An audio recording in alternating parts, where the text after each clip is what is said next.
Hey, it's Jodi Ammon here from Practical Miracles. Thank you so much for clicking on this video because I got something special for you today. I have Jonathon Aslay here, and he is the author of What the Heck is Self Love? He calls himself the Midlife Dating Coach, and he's a YouTuber and most recently a podcaster. And we'll hear about that brand new podcast soon. But Jonathan, thanks so much for being here. Oh, I'm so honored to be here. Thank you so much as well. Thank you. Hey, so let's talk about the book first because I Sure. love the title of this book. What the heck is self love? It's so mystifying, I feel like, for all of us. So, why don't you answer that self love? What the heck is self love? I love that. I think we need this book in our lives. So, tell me what the heck is self love? Tell us. Well, a lot of people think of the term self love and they think it's kind of woo woo, it's kind of airy fairy, it doesn't make sense and whatnot. So, to break it down really simply, is think of other words like self worth, self reliance, self confidence, self esteem. The word, to encompass this all into love, love is one of the most powerful forces, if not the most powerful force in the universe. So when we invest on loving ourselves, we're actually helping build ourselves from the inside out. And what's fascinating about humans is that, most every human's greatest fear is I'm not good enough. I'm Mhm. not worthy. I'm not lovable. In fact, as a dating coach, nothing triggers emotional unrest as in the dating process. So, self love is like a vaccination to emotional chaos. It prepares one for loving on themselves because we humans can beat ourselves up terribly, here in the mind. All the time. Yeah, All so the that's time. why I wanted to write a book as a simple wake up call to begin a daily personal development, self help, and spiritual practice. We were chatting a little bit before, and you were talking about the difference between self love, spiritual practice, and then self care, or what other people tend to think of self care. Yeah, a lot of people think of self care as getting manicures, getting massages, going out and buying clothes, doing things for oneself. And certainly I'm a big proponent of that. But I'm talking about emotional self care. I'm Mm. talking about inner self care, that inner peace, component. So the book is really designed to cover that because for those listening, I lost my 19-year-old son to an accident in July of 2018, and that's a picture of him right there. Um, Many people would think, or certainly any parent listening to this goes, "Oh my God, that's my greatest fear. That's my worst nightmare, and whatnot." And certainly, I could have went down the rabbit hole of despair. I could have went down the rabbit hole of depression. I could have went down the rabbit hole of absolutely collapsing my life. Yeah. And what happened during this experience was I was actually leaning more into love. Like I actually Mm. started to think about what does love really mean right now?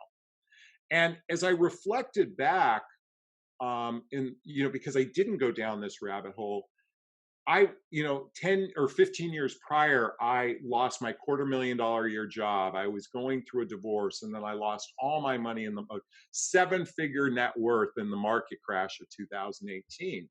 And I was in the rabbit hole of despair and depression. And I also began a daily practice of personal development, self-help, and spiritual work. And as I said earlier, I felt like it was this vaccination. It was an antidote to chaos. And so we're right now in social chaos right now in the world. And this is why I'm a big proponent of working on oneself during this time, working on inner peace, because it can be really hard to do that, especially during this time. Yeah. Can I ask you, when you were in that, back 15 years ago, when you were in that despair and that rabbit hole, I love that metaphor, the rabbit hole. It's so pertinent. Um, what like sometimes we're so exhausted in there. Yeah. We're just kind of so lost in our mind and it's so exhausting. It's almost harder to start something during that time. And I know that you're saying that because you had done that for 15 years, it did help when the worst happened. Uh, but when you were that low back 15 years ago, like, how did you start? Like, where did you get that energy from? I think that's what most people really need to find out because Yeah, there's so that's everything's a so great heavy. question Thank because you. I think that's a really great question. I can only lean into what I experienced was I felt like I was at a precipice. I went to bed wishing I didn't wake up. I mean, that's short of going committing suicide. I mean, which I didn't go, but I was at that place. And I'm looking literally emotionally, it's the red pill or the blue pill kind of thing. It's either I go down this road or I make a different choice. And I remembered the Walt Disney quote that said, keep moving forward. Mm, And somehow that quote just kept ringing in my head. I was watching a movie and that quote came out, and I said, "What can I do to move forward?" Because I recognized I was moving down this road, and I made a choice. I made a choice. I had to make a choice, and discipline doesn't care how you feel. You know, discipline says you're going to make that choice, even though you feel like making the other choice. And I can only say that for myself. It was that moment that I made the choice that I began to do work that mm. everything began to change. Um, you have to want to make, you have to want to live. Yeah. Literally, you have to want to live and thrive. And so, little by little, I was reparenting myself. You know, that's what personal development, self help, and spiritual work is. It's a reparenting of the little kid inside of you that's hurt and scared and wounded and doesn't want to, and just wants it all to end. And really, the little kid just wants to be loved, that little kid inside of you. And that's what I did. It's understandable, of course, if we're going through such suffering, of course we'd want to get out of it. Yeah.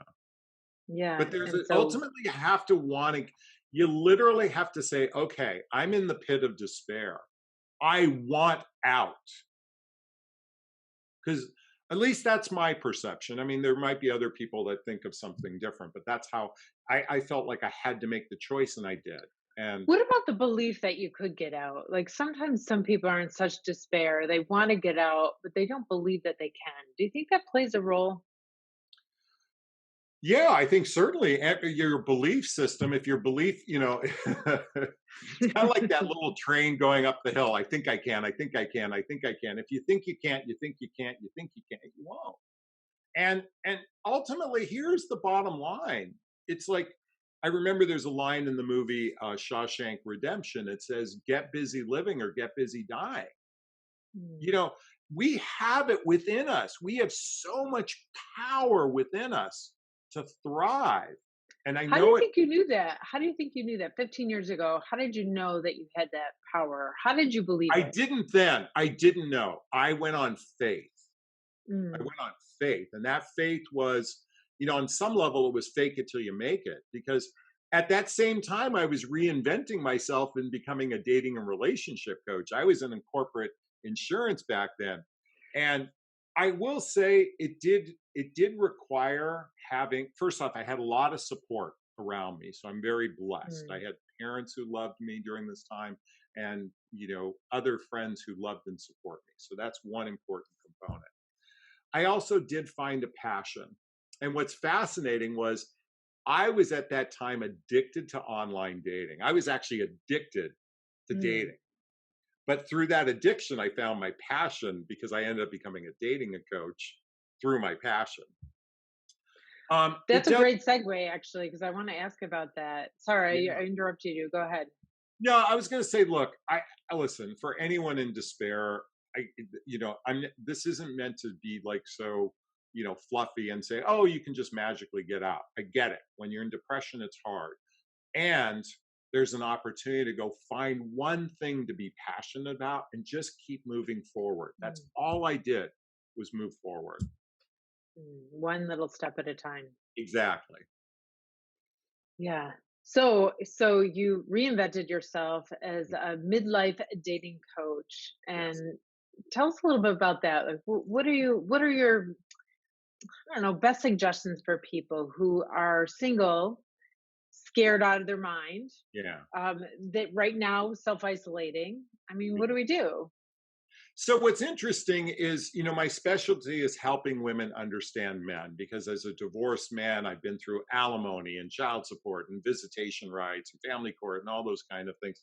And I went through financial despair because the reality is most Americans, 80% Americans live paycheck to paycheck. So there is a lot of angst in the dating realm. And I was feeling those things. So I could lean in and talk about it. So that's what makes me unique on some level. And I work with women predominantly, helping them understand men. I like helping men understand women. We'd be a good match Yeah, in business. it's interesting because it helped. I think it's good to get the opposite sex perspective. Yeah. Certainly, that's not an absolute. I mean, it's a woman can help a woman, man can help a man, but I certainly can lean into those emotional experiences of what they're going through. That's where my specialty is. But dating right now, with social distancing, with safe at home, all this going on right now, what's interesting is a lot of my contemporaries are talking about what a great time it is to be dating right now. Because now we have the internet, we can connect with people, and the pace is going to be slower because you can't meet. And I'm actually disagreeing with all that advice. All right. What do you say? Well, What should here's we the do? dilemma. So here's the dilemma. You're feeling alone. You're feeling isolated. Maybe you're feeling fear. Maybe you're worried about your job, and you feel like and connecting online. At least I can connect with another human being. Okay, and maybe you're not in a good emotional place. Well, or maybe you are, but maybe the other person isn't in a good emotional place. So you might be building up a connection with another human being, but it might create false intimacy. Hmm. False intimacy. And while, whether it's through text messaging or telephone calls or even Zoom or Skype calls, it isn't real until you meet. It isn't a real relationship until you meet. So a lot of people can go down the rabbit hole of feeling they're totally connected with another human being, only to have it collapse when it actually comes, if it ever does turn into fruition. So my invitation for everybody is this is the time to work on oneself. This is the time to do the self-love work, rather than seeking connection outside of oneself. And that's all I'm suggesting. If you're not in a good place, this isn't the place to be online dating. So And you're you have talking to, about romance. And yes. so it is of course advisable for us to be reaching out and making connections with people non-romantic, just make building our community back. I like that you said that 15 years ago that you had that support because we don't live in a vacuum, and it's really hard to heal ourselves emotionally without a community. And so that so you're saying not don't start romance if you're not into one already, and but let's really try to connect with people online. That all is okay. Oh, absolutely. I mean, whether it's Old online friends, or new friends. yeah, whether here's the thing: most everybody has one friend. I mean, I know some people don't, but most people has one, if not two or three.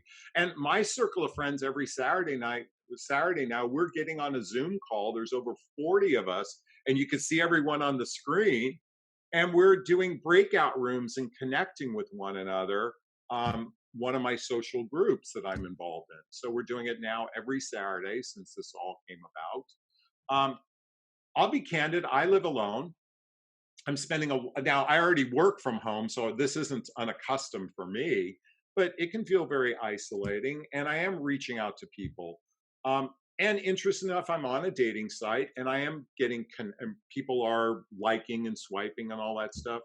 But I'm cautioning that idea that you might be creating deeper connection during this time. Mm, I'm just here just suggesting caution because it might be a false connection. It may not be real intimacy.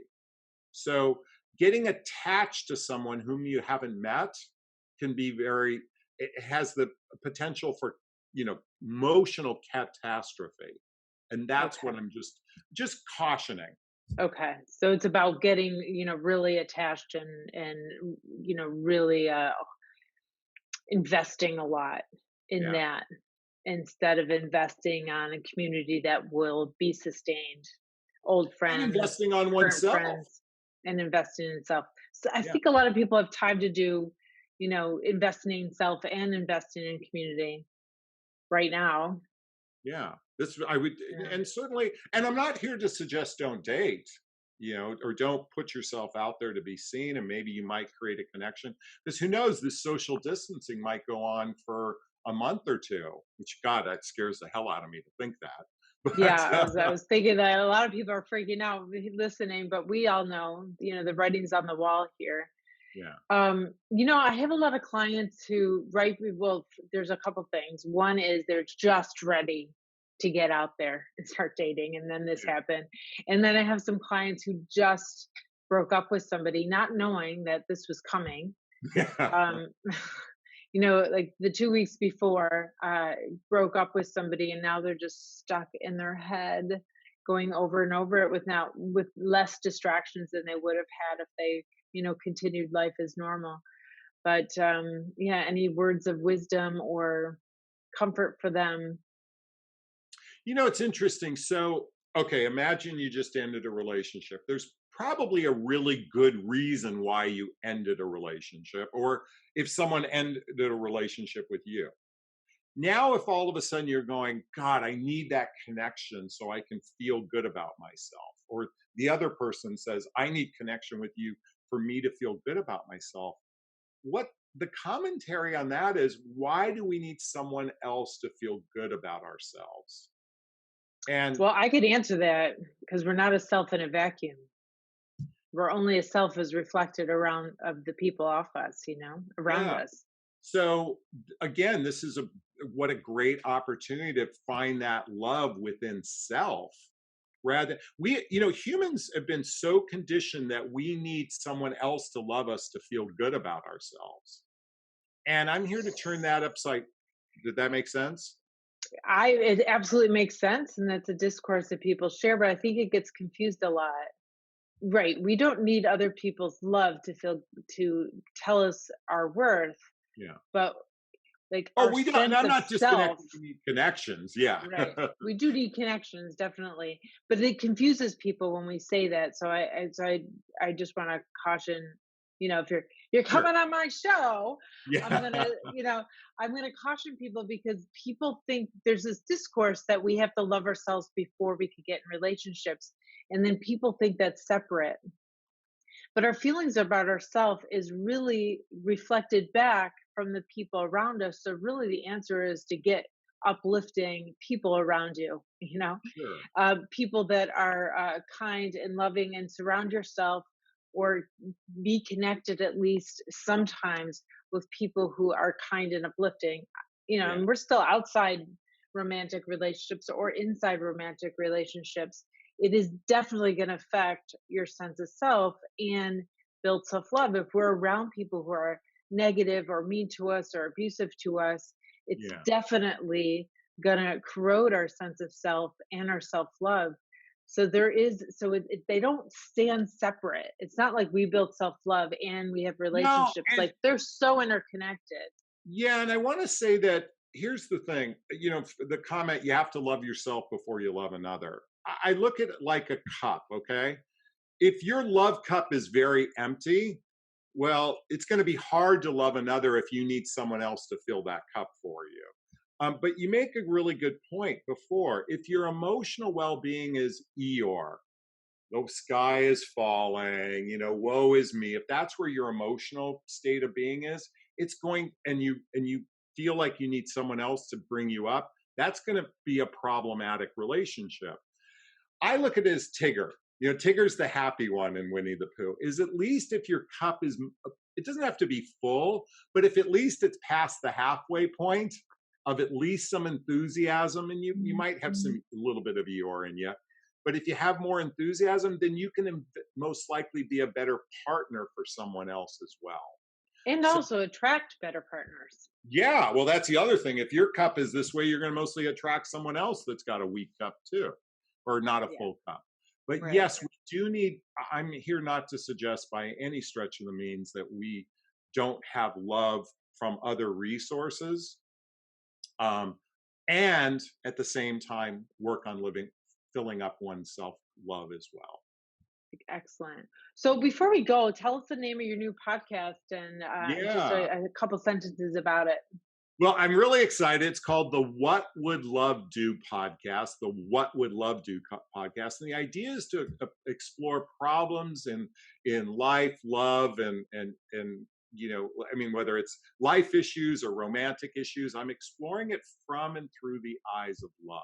What would love do in these particular cases? Because oftentimes ego wants to do something completely different, or fear wants to do something different, and I want to approach it from the eyes of love. Excellent. And any examples of what you're looking through to see it through the eyes of love in your in the show, the first few Well, episodes? yeah, well, the first episode is called How to Trust Your Intuition. So Hmm. it's really leaning into learning how to connect with that your higher self, your that part of you that really knows that everything is going to be okay.